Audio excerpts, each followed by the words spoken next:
लड़के के पिता गुस्से से बोले, आप जानते थे कि लड़की मंगली है, फिर आपने हमारे परिवार को ही बर्बाद करने का क्यों निश्चय किया? मैं इस रिश्ते को किसी भी कीमत पर स्वीकार नहीं कर सकता। मनोज ने उन लोगों को समझाने का काफी प्रयत्न किया, लेकिन बिगड़ी बात संवर न सकी। चंडीगढ़ से पूजा के बड़े भाई को अंबाला बुलाकर सारी स्थिति से अवगत कराया गया। पत्र देखने पर पता चला कि यह पूजा की लिखावट नहीं है। उसके पास तो अंबाला का पता ही नहीं था और न ही आरती के रिश्ते की बात की उसे कोई जानकारी थी। चंडीगढ़ आने पर बड़े भैया उदास एवं दुखी थे। पूजा से इस बात की चर्चा करना बेकार था।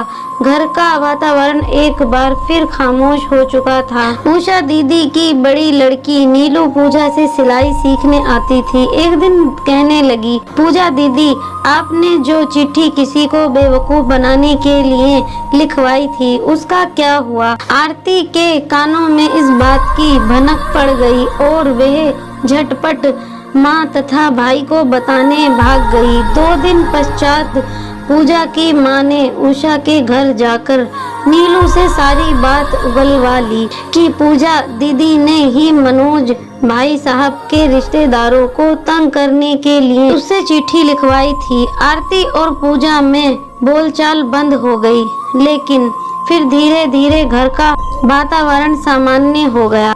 पूजा और आरती चुपचाप अपने अपने कामों में लगी रहती। आरती स्कूल जाती और फिर शाम को ट्यूशन पढ़ाती। पूजा उसे अच्छे अच्छे कपड़े और जेवरों में देखकर कुर्ती और फिर उसका गुस्सा उतरता अपनी भाभीियों तथा बूढ़े पिता पर।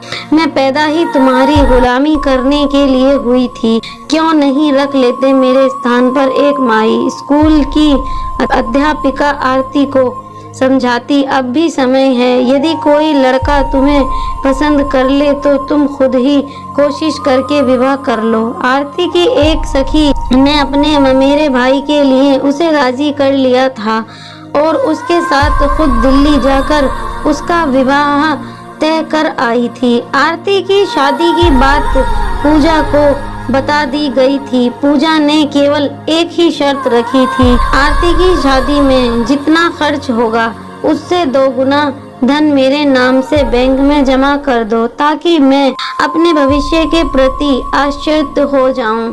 विवाह का दिन नजदीक आता जा रहा था। बाहरी रूप से पूजा एकदम सामान्य दिखाई दे रही थी। पिता ने मोटी रकम पूजा के नाम बैंक में जमा करवा दी थी। आरती को उपहार देने के लिए पूजा ने अपने विवाह के लिए रखी हुई 2 बेहद सुंदर चादरें और गुड्डे गुड़िया का जोड़ा निकाल लिया था तथा छोटी मोटी अन्य कई कशीदाकारी की चीजें भी थी। आरती के विवाह का दिन आ गया। पूजा सुबह से ही भाग दौड़ में लगी थी। घर मेहमानों से खचाखच भरा था, इसलिए दहेज के सामान का कमरा ऊपर की मंजिल पर निश्चित हुआ था और विदा से पूर्व दूल्हा दुल्हन उस में आराम भी कर सकते थे।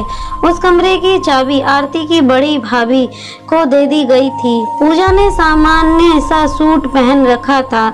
उसकी माँ ने 2-3 बार गुस्से से उसे डांटा भी। आज भी ढंग के कपड़े नहीं पहनने तो फिर 4 सूट बनवाने की जरूरत ही क्या थी? पूजा ने पलटकर जवाब दिया, अब सूट बदलने का क्या फायदा, मुझे कई काम निपटाने हैं।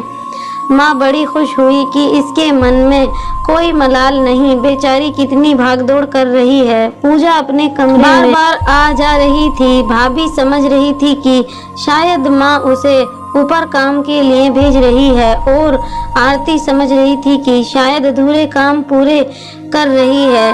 दरअसल पूजा अपने दहेज के लिए सहेज कर रखी हुई सब चीजों को छिपा छिपा कर बांध रही थी। यहाँ तक कि उसने अपने जेवर भी डब्बे में बंद कर दिए थे।